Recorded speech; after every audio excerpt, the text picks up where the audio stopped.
Population locale, parce que bon, les Corses, ils ont quand même leur réputation. Hein, une identité avant tout. Alors, je vais te parler comme un Corse. Tu vois, je vais te dire, moi.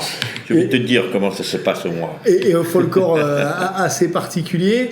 Donc, ouais, deux choses. Le contact avec la population, hein, les Corses, et puis aussi les petits problèmes que tu pourrais rencontrer au mouillage avec des autochtones qui n'auraient pas trop envie que tu traînes dans ce coin-là, quoi. Surtout l'été où c'est un peu tendu, quoi, quand même. Hein. Ouais, bon, c'est tendu partout en saison d'été, que tu sois sur la Côte d'Azur ou en Corse, il y a trop de monde. On s'attend jamais à avoir autant de monde, donc c'est surtout les arrivées de port en fin d'après-midi qui sont assez nerveuses, je dirais. Mais sinon, le littoral... tu y restes, tu peux faire des mouillages exceptionnels à Rocapine, le lion de Rocapine, à Campomor, à l'entrée de Propriane, à Copabia, qui est un endroit splendide, et j'en passe et des meilleurs. Il y a tellement de mouillages sur la Corse, splendide,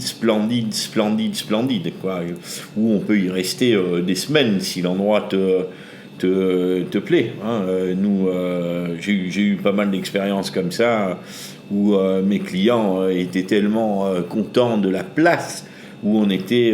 Je te parle des fameuses maisons de Rocapine, qui sont des auberges absolument splendides, des vieilles auberges en pierre de taille qui ont été modernisées, puis maintenant gérées par un grand hôtel du sud de la Corse, de Porto Vecchio, une famille qui gère ça avec vraiment...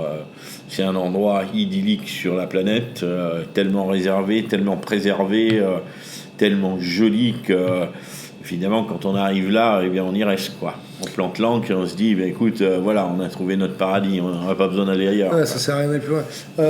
Jamais eu de soucis avec les locaux?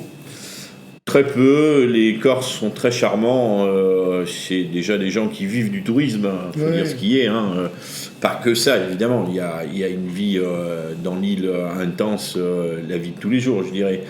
Mais quand même, une grosse partie des Corses vivent du tourisme, donc fabriquent une des meilleures charcuteries du monde, ont des vins exceptionnels, ont des farines de châtaigne, du brooch, enfin des petits beignets au brooch fabuleux, on en mangerait des kilos tellement c'est bon, quoi. Ils ont aussi des petits marchés fabuleux dans toutes les villes de Corse. La Corse, c'est vraiment splendide, hein. C'est un endroit qu'on appelle l'île de beauté pour une bonne raison, hein. Donc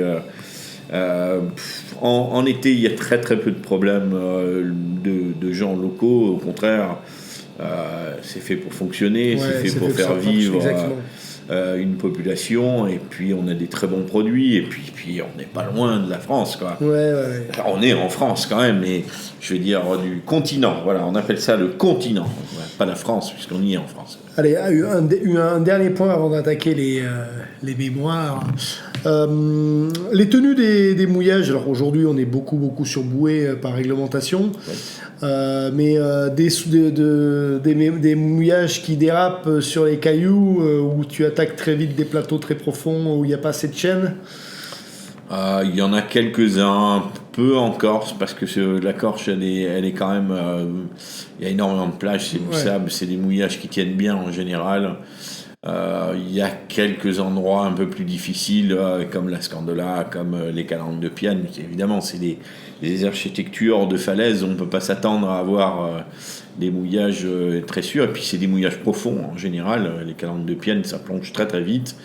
Donc maintenant ont été aménagées énormément de bouées de mouillage un peu partout.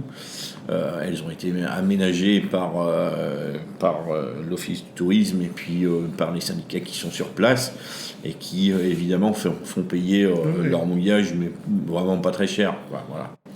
Question de participer à l'installation de cette structure, à la surveillance, parce qu'il y a une sacrée organisation derrière, beaucoup de gens qui travaillent sur ce littoral et qui le protègent surtout. Voilà, ça reste intact.